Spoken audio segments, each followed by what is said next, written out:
بسم اللہ الرحمن الرحیم۔ جنت کے پتے قسط نمبر 25۔ پچھلے قسط میں حیا اور جہان ساتھ میں تھے جب حیا نے جہان کو بتایا کہ وہ عبد الرحمن پاشا اور اس کے بھائی کے بارے میں رپورٹ لکھنا چاہتی تھی، تو جہان کو کافی ناگوار گزرا تھا کہ وہ دوسروں کے مسئلے میں کیوں پڑ رہی ہے۔ اب حیا اور جہان چلے گئے واپس استنبول، اب اس کے آگے کا دیکھتے ہیں۔ دوپہر کی سرخی بالقدا کی سبز درختوں سے گھری گلی پہ چھا رہی تھی۔ بلند و بالا عثمانی محل کے سفید ستون سنہری روشنی میں چمک رہے تھے۔ عبد الرحمن ٹائی کی نوٹ ڈھیلی کرتا گول چکر دار زینے سے اوپر چڑھ رہا تھا۔ اس کے جوتوں کی دھمک پہ کچن میں کام کرتی عائشہ کی سبزی کاٹنے ہاتھ رک گئے۔ گھر میں جوتوں سمیت سے عبد الرحمن ہی گھوما کرتا تھا۔ وہ مڈل کلاس ترکوں کی طرح گھر سے باہر کبھی جوتے نہیں اتارتا تھا، بلکہ استنبول کی ہائی لیٹ کی طرح قالین پہ بھی جوتے پہن کر بہت تفاخر سے چلا کرتا تھا۔ عائشہ نے صبح ہی اسے SMS کر دیا تھا کہ حیا چلی گئی ہے اور رات میں آنے بھی آ گئی تھیں، وہ چاہے تو گھر آ سکتا ہے، سو وہ آ گیا تھا۔ اس نے جلدی سے سنک کی ٹونٹی کھولی، ہاتھ دھوئے، انہیں خشک کیے بنا باہر نکلی تو اسے عبد الرحمن بالائی منزل کی راہداری کے پہلے دروازے میں داخل ہوتا دکھائی دیا تھا۔ وہ اسٹڈی میں جا رہا تھا۔ عائشہ تیز قدموں سے اس کے پیچھے سینے چڑھنے لگی۔ اسٹڈی روم کا دروازہ پورا کھلا تھا۔ عبد الرحمن ایک بک شیلف کے سامنے کھڑا کتابیں الٹ پلٹ کر دیکھ رہا تھا۔ السلام علیکم، اس نے چوکھٹ میں رک کر سلام کیا۔ وعلیکم۔ وہ ہاتھ میں پکڑی کتاب کے صفحے پلٹ رہا تھا۔ وہ اتنے دن بعد گھر آیا تھا مگر اس کا انداز ویسا ہی تھا۔ تم کب آئے؟ ابھی۔ وہ کتاب رکھ کر اسٹڈی ٹیبل کی طرف آیا اور دراز کھول کر اندر رکھی اشیاء ادھر ادھر کرنے لگا۔ کیا ڈھونڈ رہے ہو؟ عائشہ کو بے چینی ہوئی۔ کچھ پیپرز تھے اور ایک کتاب بھی۔ وہ اب گھٹنے کے بل زمین پہ بیٹھا نچلی دراز کھول رہا تھا۔ تم ابھی تک مجھ سے ناراض ہو؟ وہ اداسی سے بولی۔ نہیں، وہ بنا پلٹے بولا تھا۔ میرا وہ مطلب نہیں تھا، میں نے جو بھی کہا تھا آنے کے لیے کہا تھا۔ اتنا عرصہ ہو گیا ہے مگر تم نے اس دن کے بعد سے مجھ سے ٹھیک سے بات نہیں کی۔ عائشہ، میرے معاملات میں مت بولا کرو۔ اسے مڑ کر ایک سخت نگاہ عائشہ پہ ڈال کر کہا اور واپس پلٹ گیا۔ تم نے اپنی دوست کو میرے سو کالڈ بھائی کے بارے میں بتایا ہے نا؟ اس نے مجھے خصوصاً یہ بتانے کے لیے فون کیا تھا۔ تمہیں یہ نہیں کرنا چاہیے تھا۔ میں تمہارے حکم کی پابند تو نہیں ہوں عبد الرحمن، عائشہ نے نرمی سے مگر خفا لہجے میں کہا۔ بہارے نے ہماری لڑائی کا ذکر کیا تو میں نے پوری بات بتا دی، اس سے کیا ہوتا ہے؟ آنے کدھر ہیں؟ وہ اب ٹیبل پہ رکھی کتابیں اٹھا کر کچھ ڈھونڈ رہا تھا۔ وہ سو رہی ہیں، وہ کہہ کر پلٹ گئی۔ جاتے ہوئے اس کا چہرہ بہت خفا اور اداس تھا۔ وہ چلی گئی تو عبد الرحمن نے پلٹ کر دیکھا، پھر برہمی سے سر جھٹکا۔ یہ لڑکی مروائے گی اسے کسی دن۔ سرخ جلد والی کتاب ایک فائل تلے رکھی تھی۔ اس نے گہری سانس لے کر کتاب اٹھائی۔ اس کے اندر وہ کاغذات پڑے تھے جو اس نے پہلے وہاں رکھے تھے۔ کتاب اٹھا کر وہ پلٹنے ہی لگا تھا کہ اس کی نگاہ اس شے پہ رک گئی۔ وہ ایک سیاہی مائل پزل باکس ہے جس کے چاروں طرف جلی ہوئی تھیں اور ان پہ سنہری حروف ابھرے ہوئے تھے۔ عبد الرحمن نے کتاب واپس رکھی اور آہستہ سے وہ باکس اٹھایا، پھر اس کو الٹ پلٹ کر کے وہ سطور دیکھنے لگا۔ تلے کوڈ بار کے 6 چوکٹے بنے تھے اور ان میں متفرق حروف ابھرے ہوئے تھے۔ وہ باکس پکڑے باہر آیا۔ عائشہ کچن سے اسی وقت نکلی جب وہ سیڑھیاں اتر رہا تھا۔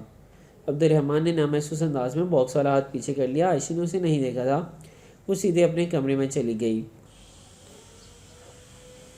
وہ راہداری سے گزر کر پچھلے دروازے سے ہوتا ہوا کبھی باغیچے میں آ گیا۔ وہاں کونے میں عائشہ کی ورک ٹیبل رکھی تھی جس پہ بہارے کوئی کلر بک رکھے رنگ بھر رہی تھی۔ بہارے سے وہ آتے ہوئے مل چکا تھا، سو اب اسے آتے دیکھ کر وہ سادگی سے مسکرا دی۔ بہارے، وہ مدھم مسکراہٹ لبوں پہ سجا سے قریب آیا اور پزل باکس اس کے سامنے کیا۔ یہ کس کا ہے؟ اوہ، یہ تو حیا کا ہے، وہ یہیں بھول گئی۔ وہ حیرت سے بولی۔ کل اس کا کزن آیا تھا تو اسے جلدی میں جانا پڑا۔ تمہیں پتہ ہے اس کا کزن بہت ہینڈسم ہے۔ یہ حیا کا ہے؟ عبد الرحمن نے اس کی آنکھوں میں دیکھتے ہوئے دہرایا۔ ہاں، یہ اسے کسی نے دیا تھا۔ کس نے؟ وہ بنا پلک جھپکے بہارے کی آنکھوں میں دیکھ رہا تھا۔ یہ تو مجھے نہیں پتا۔ بہارے نے شانے اچکا دیے۔ کیا یہ عائشہ نے بنایا ہے؟ ہاں، مگر تم اس سے پوچھنا۔ اس کے خریدار نے تمہیں بتانے سے منع کیا تھا۔ بہاری کی آواز سرگوشی میں بدل گئی۔ وہ مسکرا دیا۔ اسی لیے تو میں تم سے پوچھ رہا ہوں، کیا تم اس کو کھول سکتی ہو؟ نہیں، اس کی پہیلیاں بھی حیا نہیں حل کر سکی تھی، تم کر سکتے ہو؟ بہارے کی آنکھیں چمک اٹھیں۔ شاید، مگر بہارے گل۔ وہ ذرا سا جھکا اور دھیرے سے بولا، یہ باکس میرے پاس ہے، یہ بات میرے اور تمہارے درمیان راز رہے گی، تم حیا یا عائشہ کو نہیں بتاؤ گے اس بارے میں، ٹھیک؟ ٹھیک، بہاری نے الجھتے ہوئے سر ہلا دیا، مگر تم اس کو توڑنا نہیں، توڑ کر کھولنے سے اس کے اندر کی موجود شے تمہارے کام کی نہیں رہے گی۔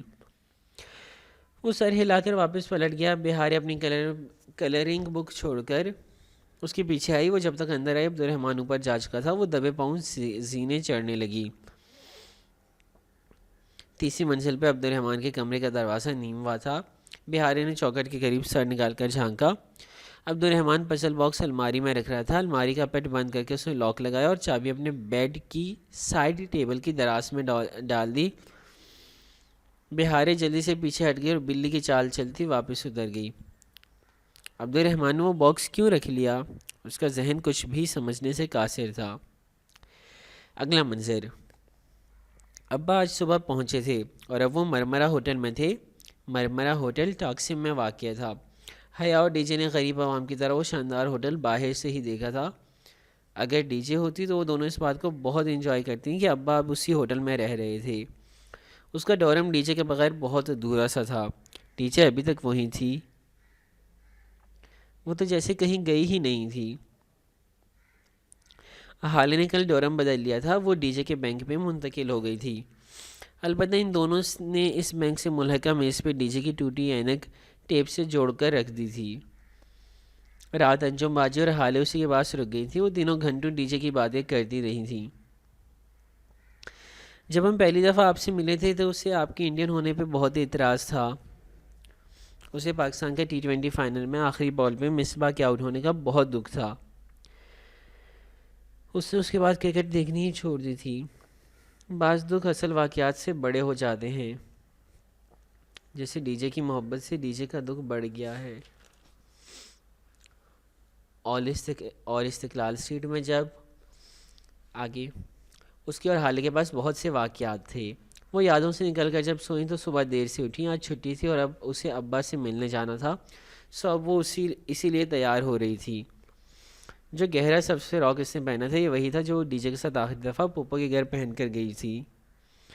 بالکل پاکستان کا جھنڈا لگ رہی ہو۔ کچھ یاد کر کے وہ اداسی سے مسکرائی اور پرفیوم اٹھایا۔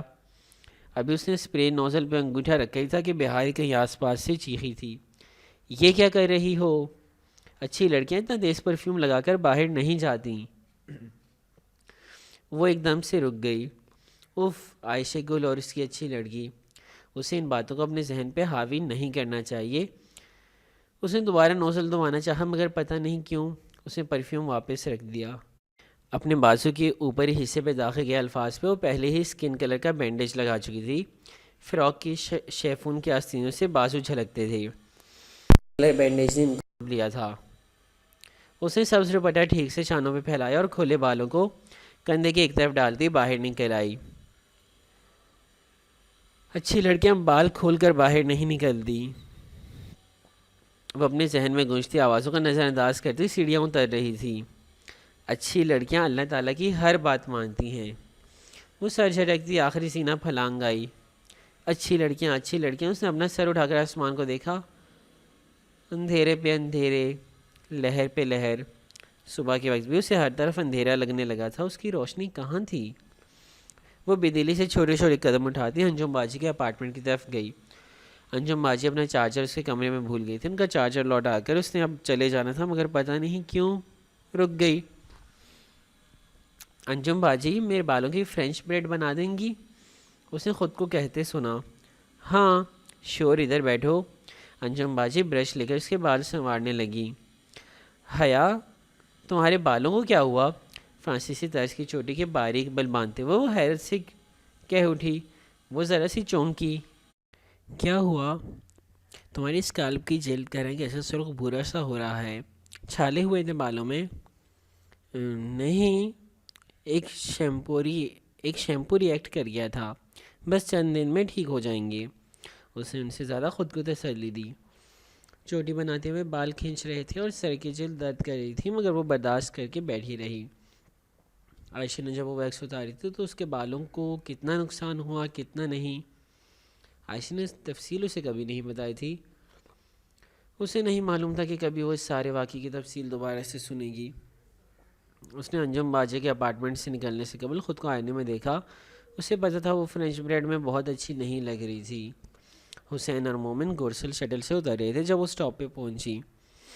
معتصم سے کہنا مجھے اس کو کچھ دکھانا ہے، وہ نرم مسکراہٹ کے ساتھ حسین سے کہہ کر بس میں چڑھ گئی۔ وہ واپس آ جائے پھر معتصم کے ساتھ مل کر پزل باکس کی پہیلی حل کرنے کی کوشش کرے گی۔ مرمرا ہوٹل ٹاکسم ڈسٹرکٹ میں واقع تھا۔ شیشوں سے ڈھکی بلند و بالا عمارت، گویا کوئی اونچا سا ٹاور ہو، اندر سے بھی وہی چمکتا، آنکھوں کو خیرہ کرتا منظر۔ وہ پتلی ہیل سے پورے اعتماد انداز میں چلتی لابی میں آئی تھی۔ ابا نے بتایا تھا کہ وہ لابی میں ہی ہوں گے اور وہ اسے دور سے ہی نظر آ گئے تھے۔ ان کا اس کی طرف نیم رخ تھا، وہ کھڑے کسی سے محو گفتگو تھے۔ وہ ان کی طرف بڑھنے ہی لگی تھی کہ نگاہ ابا کے ساتھ کھڑے دونوں افراد پہ پڑی۔ ایک دم سے اس کے پاؤں برف کی سیل بن گئے۔ ابا کے ساتھ کوئی اور نہیں، ان کے کاروباری شراکت دار لغاری انکل اور ولید لغاری تھے۔ گویا کرنٹ کھا کر حیا مڑی اور تیزی سے ایک دوسری راہداری میں آگے بڑھتی چلی گئی۔ صد شکر کہ ان میں سے کسی کی نظر ابھی اس پہ نہیں پڑی تھی۔ یہ قابل نفرت شخص کہاں سے آ گیا؟ وہ اس کا سامنا کیسے کرے؟ وہ کیا کرے؟ اسے کچھ سمجھ میں نہیں آ رہا تھا۔ بس وہ بنا دیکھے لیڈیز ریسٹ روم کی طرف آ گئی۔ وہاں آئینے سے ڈھکی دیوار کے آگے قطار میں بیسن لگے تھے، ایک طرف باتھ رومز کے دروازے تھے۔ ایک ترک لڑکی ایک بیسن کے سامنے کھڑی آئینے میں دیکھتی لپسٹک درست کر رہی تھی۔ حیا اس سے فاصلے پہ آئینے کے آگے کھڑی ہو گئی۔ اپنے عکس کو دیکھتے ہوئے اس نے بے اختیار گردن پہ ہاتھ رکھا۔ جب ولید نے اس کا دوپٹہ کھینچا تھا تو اس کی گردن پہ رگڑ آئی تھی۔ ڈولی کا کھردرا ہاتھ اس کا فرائنگ پین، مگر یہاں کوئی ڈولی نہیں تھا جو اس کے لیے آ جاتا۔ وہ اکیلی تھی، کس سے مدد مانگے؟ اس سے جو کسی مشکل میں اس کے ساتھ نہیں ہوتا تھا، مگر شاید اب کی بار۔ اس نے جلدی سے موبائل پہ جہان کا نمبر ملایا۔ طویل گھنٹیاں جا رہی تھیں، اٹھا بھی چکو۔ وہ فون کان سے لگائی، کوفت زدہ سی کھڑی تھی، آئینے میں جھلکتے اس کے چہرے پہ اب تک زخموں کے نشان مندمل ہو چکے تھے۔ 5ویں گھنٹے پہ جہان کی خمار آلود آواز گونجی، آپ کا مطلوبہ نمبر اس وقت سو رہا ہے، برائے مہربانی کافی دیر بعد رابطہ کریں۔ شکریہ۔ جہان اٹھو اور میری بات سنو۔ وہ جھلا سی گئی تھی۔ میں بہت تھکا ہوا ہوں، مجھے سونے دو۔ میں نے ریسٹورنٹ، جہنم میں گیا تمہارا ریسٹورنٹ، تم ابھی اسی وقت مرمرا ہوٹل پہنچو۔ ابا آئے ہوئے ہیں، ان کے ساتھ ان کے دوست وغیرہ بھی ہے، مجھے اکیلے ان سے ملنا اچھا نہیں لگ رہا۔ اس کی آواز میں بے بسی در آئی تھی۔ ساتھ کھڑی لڑکی اب بالوں کو اونچے جوڑے میں باندھ رہی تھی۔ میں نہیں آ رہا، مجھے آرام کرنے دو۔ ٹھیک ہے، جہنم میں جاؤ تم اور تمہارے ریسٹورنٹ۔ وہ جن لوگوں نے تمہارے ریسٹورنٹ میں تھوڑ پھوڑ کی تھی نا، انہوں نے بہت اچھا کیا تھا، تم ہو ہی اسی قابل۔ اس نے زور سے بٹن دبا کر کال کاٹی تو لڑکی اب بیسن کی سلیب پہ رکھا اسکارف اٹھا کر چہرے کے گرد لپیٹ رہی تھی۔ حیا چند لمحے اسے بے خیالی میں دکھتی رہی، پھر کسی میکانکی عمل کے تحت اس نے شانوں پہ پھیلا دوپٹہ اتارا اور چہرے پر رکھ کر چہرے کی گرد تنگ حالہ بنا کر پلو بائیں کندھے پہ ڈال لیا۔ سبز دوپٹہ کرنکل جارجٹ کا تھا اور چاروں طرف سفید موٹی پائپ پن ہوئی تھی۔ سوری اگر میں کوئی تلفظ غلط کر دوں، بھی لڑکیوں کی چیزیں مجھے سمجھ نہیں آ رہی کیا اصل الفاظ کیا ہیں۔ پاکستان کا جھنڈا، کندھے، آستین، کلائیاں تک دوپٹے میں چھپ گئی تھیں، مگر کیا وہ اچھی بھی لگ رہی تھی؟ شاید نہیں، لیکن کس کو؟ کسی نے اسے پوچھا اور ایک دم سے اس کا دل پرسکون ہو گیا۔ اس وقت وہ لوگوں کو اچھی لگنا بھی نہیں چاہتی تھی، وہ یہ سب اللہ تعالیٰ کو راضی کرنے کے لیے نہیں کر رہی تھی، وہ تو شاید صرف اپنا دفاع کر رہی تھی۔ نیکی، اللہ تعالیٰ کا خوف اسے اب بھی ان میں سے کچھ محسوس نہیں ہوتا تھا۔ ابا ان کے کب میں جا کر سے ان کو پکارے تو وہ تینوں کے ساتھ پلٹے۔ اوہ مائی چائلڈ! ابا خوشی سے آگے بڑھے، وہ ایک ایسی مسکراہٹ لبوں پہ سجائے ابا سے ملی اور لغاری انکل کو فاصلے سے سلام کیا۔ بیٹا یہ لغاری ہیں میرے دوست، اور یہ ان کے صاحبزادے ہیں ولید۔ مجھے تو آپ جانتی ہوں گی، ہم پہلے مل چکے ہیں۔ ولید ایک محظوظ مسکراہٹ کے ساتھ اسے دیکھتے ہوئے بولا تھا۔ مجھے یاد نہیں، میں ہر کسی کو یاد نہیں رکھتی۔ ذرا رکھائی سے کہہ کر وہ ابا کی طرف مڑی اور اپنی بات کا رد عمل لانے سے قبل ہی بولی۔ آپ کو کدھر لے کر جاؤں ابا؟ استنبول کی سیر آپ کہاں سے شروع کرنا چاہیں گے؟ میرا خیال ہے انکل استقلال اسٹریٹ چلتے ہیں، اس رونق کے بارے میں بہت سنا ہے۔ ولید کی مسکراہٹ ذرا سمٹی تو تھی مگر وہ ابھی بھی مایوس نہیں تھا۔ استقلال اسٹریٹ کی رونق سے اس کا اشارہ اس جگہ کے بارز اور نائٹ کلبز کی طرف ہی تھا۔ جہاں تم کہو، تم زیادہ جانتی ہوگی استنبول کو، ابا مسکرا کر بولے تھے۔ میرا خیال ہے ابا ہم بلیو ماسک چلتے ہیں، میں جہان کو بھی بتا دوں۔ وہ سارا پروگرام بتا کر موبائل پہ جہان کو میسج کرنے لگی۔ جان بوجھ کر بھی جہان کا نام لینے کے باوجود ان باپ بیٹے نے نہیں پوچھا کہ کون جہان۔ اسے مزید کوفت ہوئی۔ اسی کوفت زدہ انداز میں اسے میسج لکھا، ہم بلیو ماسک، آیا صوفیہ اور ٹاپ کپی جا رہے ہیں، تم اسی جگہ آ جاؤ، اور اگر تم نہ آئے تو میں تم سے کبھی بات نہیں کروں گی۔ یہ بات اسٹامپ پیپر پہ لکھ کر دو، فوراً جواب آیا تھا، فائن، اب میں تم سے واقعی بات نہیں کروں گی کبھی۔ تو کیا ٹیکسٹ کرو گی؟ صادق معصوم سا مسکراتا چہرہ بھی تھا، اس نے جواب نہیں دیا۔ اگر وہ سامنے ہوتا تو وہ اس کی گردن دبوچ لیتی، لیکن کاش وہ سامنے ہوتا۔ آیا صوفیہ اور ٹاپ کے بھی پہلے ساتھ ساتھ ہی واقع تھے۔ ان کے سامنے سڑک کی دوسری جانب استنبول کی مشہور زمانہ نیلی مسجد تھی۔ پچھلی دفعہ اگر ڈی جے اور پھر جہان کی طبیعت خراب نہ ہو جاتی تو وہ لوگ نیلی مسجد ضرور جاتے، مگر اب سب بدل چکا تھا۔ نیلی مسجد یعنی سلطان احمد کا احمد مسجد، اس کا رنگ نیلا نہیں تھا مگر اس کی اندرونی ازمک ٹائلز نیلی تھیں۔ باہر سے اس کے گنبد یوں تھے گویا چھوٹے چھوٹے پیالے الٹے رکھے ہوں۔ مسجد کے احاطے کے آگے گیٹ تھا اور اس کے باہر قطار میں بینچ لگے تھے، یوں کہ ہر دو بینچز کے درمیان ایک میز تھی۔ بینچ پر وہ اور ابا میز کی ایک طرف، جبکہ ولید اور لغاری صاحب دوسری طرف بیٹھ گئے۔ موبائل حیا نے گود میں رکھا ہوا تھا، کیونکہ اب وہ جہاں کی طرف سے مایوس ہو چکی تھی۔ گو کہ وہاں ہر سو کبوتر پھڑپڑاتے ہوئے اڑ رہے تھے، ہوا سے اس کا دوپٹہ بھی پھسلنے لگتا، وہ بار بار اسے دو انگلیوں سے پیشانے پہ آگے کو کھینچتی۔ آج اسے اپنے سر سے دوپٹہ نہیں گرنے دینا تھا، آج نہیں۔ رات کے سیمینار کے بعد یوں کرتے ہیں کہ عمیر خان سے مل لیں گے۔ ابا اور لغاری انکل آپس میں محو گفتگو تھے۔ ولید اسے نظروں کے حصار میں لیے اس کے مقابل بیٹھا تھا۔ وہ گردن موڑ کر لاتعلق سی اڑتے کبوتر دیکھ رہی تھی۔ دفعتاً اس نے ابا اور لغاری انکل کو اٹھتے دیکھا، چونک کر اس نے گردن موڑی۔ تم لوگ بیٹھو، ہم ابھی آتے ہیں۔ اسے بیٹھنے کا اشارہ کر کے وہ دونوں آگے بڑھ گئے۔ انہیں کچھ دیکھنا تھا یا کوئی مل گیا تھا، یا پھر شاید ولید نے اپنے باپ کو کلیو دیا تھا۔ وہ نہ چاہتے ہوئے بھی بیٹھی رہی، دل کی عجیب کیفیت ہو رہی تھی۔ ابا کو بھی ترکی آ کر ترک کا اثر ہو گیا تھا۔ پاکستان ہوتا تو وہ کبھی یوں اپنی بیٹی کو دوست کے بیٹے کے ساتھ تنہا نہ چھوڑ کر جاتے۔ تو میں آپ کو واقعی یاد نہیں؟ وہ محظوظ انداز میں مسکراتے ہوئے اسے دیکھ رہا تھا۔ حیا نے گردن پھیر کر سنجیدگی سے اسے دیکھا۔ میرے ابا کے دوستوں کے پاس بہت سے کتے ہیں، مجھے کسی ایک کتے کا نام بھی یاد نہیں رہا۔ وہ جواب میں اسی طرح مسکرایا گیا۔ بہت نیک ہو گئی ہیں آپ، مگر اس سرخ رنگ میں آپ بہت اچھی لگتی تھیں۔ وہ لب بھینچے رخ موڑے بیٹھی رہی۔ کچھ کھائیں گی آپ؟ کیا پسند ہے آپ کو کھانے میں؟ آپ بتائیے آپ کو کیا پسند ہے کھانے میں؟ Frying pan? اب کہ وہ بھی تمسخرانہ مسکرا کر بولی تھی۔ ولید پھر بھی ڈٹائی سے مسکراتا رہا۔ گاڑی نہیں ہے آپ کے پاس ادھر؟ آپ کے ساتھ ڈرائیو پہ جانا مجھے بہت اچھا لگتا.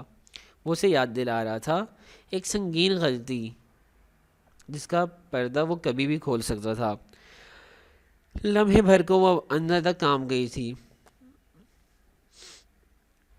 اپنی حد میں رہیں ولید صاحب. جو رات کے اندھیرے میں آپ کو فرائنگ پین کی ایک ضرب سے زمین بوس کر سکتا ہے وہ دن کی روشنی میں تو اس سے بھی بدتر کر سکتا ہے. کسی احساس کے تحت اس نے چہرہ موڑا تھا. دور سے جہان نے مسکرا کر ہاتھ ہلایا. وہ انہی کی طرف آ رہا تھا. نیلے جینس پہ سفید ٹی شرٹ میں ملبوس اس کے چہرے سے لگ رہا تھا وہ ابھی ابھی سو کر اٹھا ہے. حیا کی اٹکی سانس بحال ہوئی. اسے زندگی میں کبھی جہان سکندر کو دیکھ کر اتنی خوشی نہیں ہوئی تھی جتنی اس وقت ہو رہی تھی. وہ بے اختیار اٹھی. گود میں رکھا موبائل زمین پہ جا گرا. وہ چونکی اور جلدی سے جھک کر فون اٹھایا. اس کی اسکرین پہ بڑی سی خراش پڑ گئی تھی. کیا ہوا؟ اس کی نگاہوں کے تعاقب میں دیکھتے ہوئے ولید بھی ساتھ ہی اٹھا تھا. جی میڈم، آپ اپنی بات پہ قائم ہیں؟ وہ مسکرا کر کہتا اس کے قریب آیا. پھر نگاہ ولید پہ پڑی تو اس نے سوالیہ نظروں سے حیا کو دیکھا. جہان نے آ کر حیا کو دیکھا کہ یہ ولید کون ہے. جی ہاں، یہ ابا کے دوست کے بیٹے ہیں. ابا ان کے والد کے ساتھ ابھی وہ آ گئے. ابا اور لغاری انکل سامنے سے چلتے آ رہے تھے. جہان کو دیکھ کر ابا کے چہرے پہ خوشگوار حیرت ابھری. سوری ماموں، میں ایئرپورٹ نہیں آ سکا. ممی نے بتایا تھا کہ آپ نے خود منع کر دیا تھا. ابا سے مل کر وہ مدھم مسکراہٹ کے ساتھ بتا رہا تھا.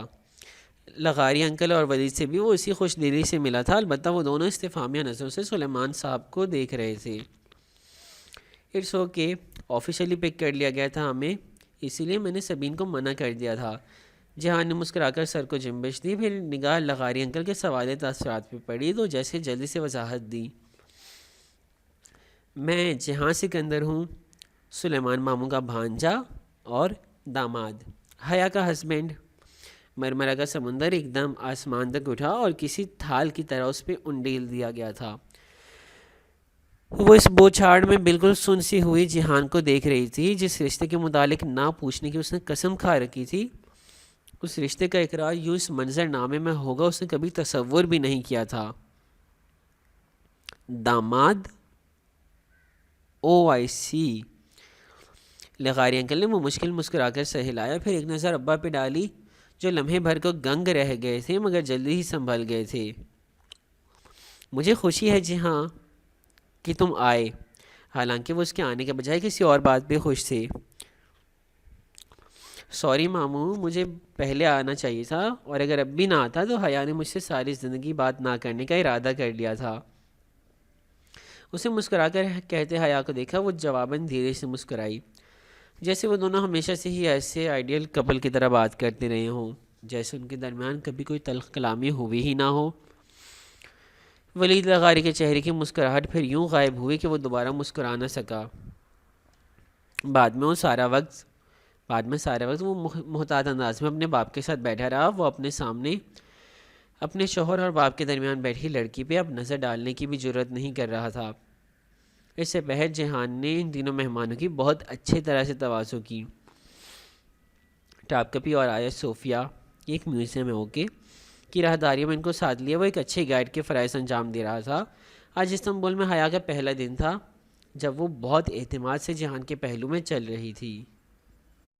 تم ان دونوں کو ہوٹل ڈراپ کر کے ابا کو گھر لے جانا، میں خود ہی گھر آ جاؤں گی، ابھی مجھے یہاں کچھ کام ہے. واپسی کے بعد اس نے جہان سے دھیرے سے کہا تھا. وہ چھانے اچکا کر بنا اعتراض کے ساتھ چلا گیا. ان کے جانے کے بعد وہ نیلی مسجد کے گیٹ کے اندر چلی آئی. اسے یہاں کوئی کام نہیں تھا، اسے بس کچھ وقت کے لیے تنہائی چاہیے تھی.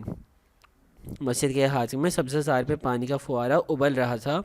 اونچے گنبدوں پر چھاؤں سی چھائی تھی.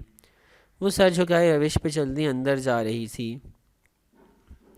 اندھیروں پہ اندھیرے، اس کے اوپر لہر، اس کے اوپر بادل. اس کے قدموں میں تھکاوٹ تھی، اس شخص کی سی تھکاوٹ جس کا سر اب اسے اندھیروں میں دھکیل دیتا ہے. زندگی کے 22 برس ایک دھوکے میں گزار دینے کے بعد اس کو آج پہلی بار لگا تھا کہ وہ سب صرف ایک سراب تھا. چمکتی ریت جسے وہ آب حیات سمجھی تھی، اور نہیں بنایا جس کے لیے اللہ تعالیٰ نے نور، تو نہیں ہے اس کے لیے کوئی نور۔ اندر اس عظیم الشان ہال میں وہ گھٹنوں کے گرد بازوں کا حلقہ بنائے، تھوڑی ان پہ جمائے، ساری دنیا سے لا تعلق بیٹھی تھی، تو نہیں اس کے لیے کوئی نور۔ اس نے ہمیشہ اپنی مرضی کی تھی، اس نے ہمیشہ اپنی مرضی کر کے غلط کیا تھا، اس نے بہت دفعہ اللہ تعالیٰ کو نہ کی تھی۔ اسے کبھی اس بات سے فرق نہیں پڑا تھا کہ اللہ تعالیٰ اسے کیسا دیکھنا چاہتا ہے، وہ ہمیشہ وہی بنی رہی جیسے وہ خود کو دیکھنا چاہتی تھی۔ وہ سمجھتا ہے اسے پانی، یہاں تک کہ وہ اس کے قریب پہنچتا تو وہاں کچھ نہیں پاتا، اور وہ اس کے قریب اللہ تعالیٰ کو پاتا ہے۔ اس نے آنکھیں بند کر کے چہرہ گھٹنوں میں چھپا لیا۔ جن دنوں اس کا تازہ یونیورسٹی میں ایڈمیشن ہوا تھا، اس نے دوپٹہ بالکل گردن میں لینا شروع کر دیا تھا۔ کتنا ڈانٹتے تھے تایا فرقان اور ابا بھی شروع میں کچھ کہہ دیتے، مگر جب وہ خاموشی سے ان کی بات سنی انسنی کر کے آگے نکل جاتی تو رفتہ رفتہ سب نے کہنا چھوڑ دیا۔ اور پھر اس سفر کی نوبت کہاں پہنچی؟ اس کی ویڈیو کو مجرے کا نام دے دیا گیا۔ ایک بدنام زمانہ آدمی اس کے پیچھے پڑا تھا۔ سائمہ تائی اس کے بارے میں آگے پیچھے ہرگز نازیبہ باتیں کہتی پیتی تھی، اور ایک اغوا کار شخص نے اس کے بازو پہ وہ نام داغ دیا تھا جو شرفا اپنے منہ سے نہیں نکالا کرتے تھے۔ اس نے دھیرے سے سر اٹھایا۔ اللہ نور ہے آسمانوں اور زمین کا۔ لوگ کہتے ہیں مسجدوں میں سکون ہوتا ہے، کوئی سے پوچھتا تو وہ کہتی مسجدوں میں نور ہوتا ہے، نور اوپر نور کے۔ اس نے آہستگی سے گردن موڑی۔ اس کے بائیں طرف ایک 13-14 سال کا ترک لڑکا بیٹھا تھا جس کے ایک بازو پہ پلسٹر چڑھا تھا۔ وہ گمسم سی نگاہوں سے اوپر مسجد کی منقش چھت کو دیکھ رہی تھی۔ منقش یعنی منقش جس میں نقش نگار ہو۔ نور کیا ہوتا ہے تم جانتے ہو؟ وہ اتنے ہولے سے بولی تھی کہ اپنی آواز بھی سنائی نہ دی۔ ترک لڑکے نے جواب دیا، نور وہ ہوتا ہے جو اندھیری سرنگ کے دوسرے سرے پہ نظر آتا ہے، گویا کسی پہاڑ سے گرتا پگھلے سونے کا چشمہ ہو۔ وہ اسی چھت کو دیکھتے ہوئے کہہ رہا تھا، اور کیسے ملتا ہے نور؟ جو اللہ تعالیٰ کی جتنی مانتا ہے اسے اتنا ہی نور ملتا ہے۔ کسی کا نور پہاڑ جتنا ہوتا ہے، کسی کا درخت جتنا، کسی کا شعلے جتنا، اور کسی کا پاؤں کے انگوٹھے جتنا۔ لڑکے نے سر جھکا کر اپنے پاؤں کو دیکھا۔ انگوٹھے جتنا نور جو جلتا بجھتا جلتا ہے۔ یہ ان لوگوں کو دیا جاتا ہے جو کچھ دن بہت دل لگا کر نیک عمل کرتے ہیں اور پھر کچھ دن سب چھوڑ چھاڑ کر ڈپریشن میں گھیر کر بیٹھ جاتے ہیں۔ اور انسان کیا کرے کہ اسے آسمان اور زمین جتنا نور مل جائے؟ وہ اللہ تعالیٰ کو نہ کہنا چھوڑ دے، اسے اتنا نور ملے گا کہ اس کی ساری دنیا روشن ہو جائے گی۔ وہ پھر سے گردن اٹھائے مسجد کی اونچی چھت کو دیکھنے لگا تھا۔ اسے محسوس ہوا اس کا چہرہ آنسوں سے بھیگ رہا ہے۔ وہ دھیرے سے اٹھی اور باہر کی طرف چل دی۔ سنو، وہ پیچھے سے بولا تھا۔ حیا لمحے بھر کو رکی۔ دل کو مارے بغیر نور نہیں ملا کرتا۔ وہ پلٹے بغیر آگے بڑھ گئی۔ دل تو مارنا پڑتا ہے مگر ضروری تو نہیں کہ ٹھوکر بھی کھائی جائے۔ انسان ٹھوکر کھائے بغیر، زخم لیے بغیر، خود کو جلائے بغیر بات کیوں نہیں مانتا؟